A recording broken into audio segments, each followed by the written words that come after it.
We're joined now by Dr. Deborah Birx from the White House Coronavirus Task Force. Dr. Birx, thank you for joining us this morning. We just had that report right there that the National Committee on Medical Intelligence first compiled evidence of a cataclysmic coronavirus event in China back in November. They briefed it to the military. They briefed it to the White House. So why wasn't more action taken more quickly? Well, I have to say, I wasn't here during any of those events. I was working in sub-Saharan Africa on HIV/AIDS, so I don't really know the situational awareness around that report. Okay, well, we'll follow up with the White House later. Let me ask you, though, about this potential threat from the president to cut off funding for the World Health Organization.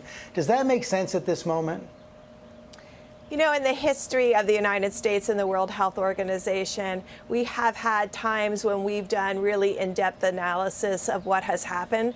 When the president said he was holding funds, he didn't say he was restricting and keeping funds permanently away, but instead said, let's investigate what happened. Let's see what happened in our reporting. We've done that before with previous outbreaks and previous issues that have occurred at WHO. So there will not be a suspension of funding at this point? So, I mean, we give our contribution annually. The United States is the largest contributor. We always have been, just as we are the largest contributor to a lot of different multilateral organizations. I think that the president wants to complete an investigation of what happened during this current outbreak. Believe me, they already have their continuation funds from last year. So this is a year-by-year commitment to the WHO. This is our required commitment. There's also voluntary commitments that we've made to the WHO through history, including over the last couple of years for HIV, malaria, TB, so a whole series of diseases. Let's talk about the spread of the virus right now. What are the most encouraging signs you're seeing right now, and which hotspots give you the most concern? So we track on a county by county as well as hotspot metro area. We want to make sure we also don't miss any rural areas. So we were tracking for small outbreaks in rural areas, and the health commissioners and the local governments have handled those superbly, and we're very confident that those were single outbreaks. And then we're tracking the large metro areas. You know, we look at daily case reporting, but I think it's really important that we look at those not only as single days, but a combination of days, and really look for trends. We also look at our testing data to see whether the number of test positives have started to decrease, because we're doing a large amount of testing now. So we integrate all of that data.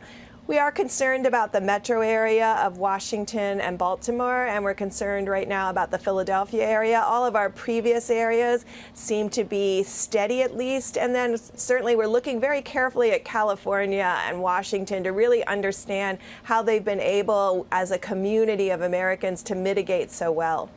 Given what we're learning about all that, is it realistic to think that the guidelines could actually be relaxed by May 1st, or is it going to go on far longer than that?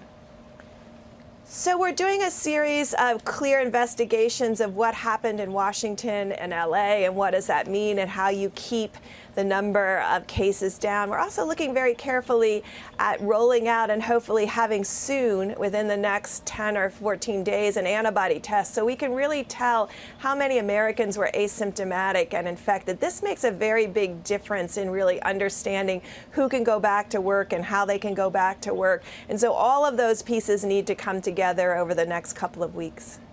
And finally, we all learned that your infant granddaughter was suffering from a high fever over the weekend, yet you weren't able to go see her. How's she doing now? Oh, thank you very much. Fortunately, she got the rash of roseola yesterday, which was very reassuring. When you make diagnosis essentially by telemedicine at distance, and it's your own granddaughter, you are very nervous, particularly with the high fever associated with COVID-19. I knew she hadn't been out of the house, and that whole house has been quarantined, but still, you worry terribly, so thank you. That is a great relief. Dr. Birx, thanks for your time this morning. Thank you very much.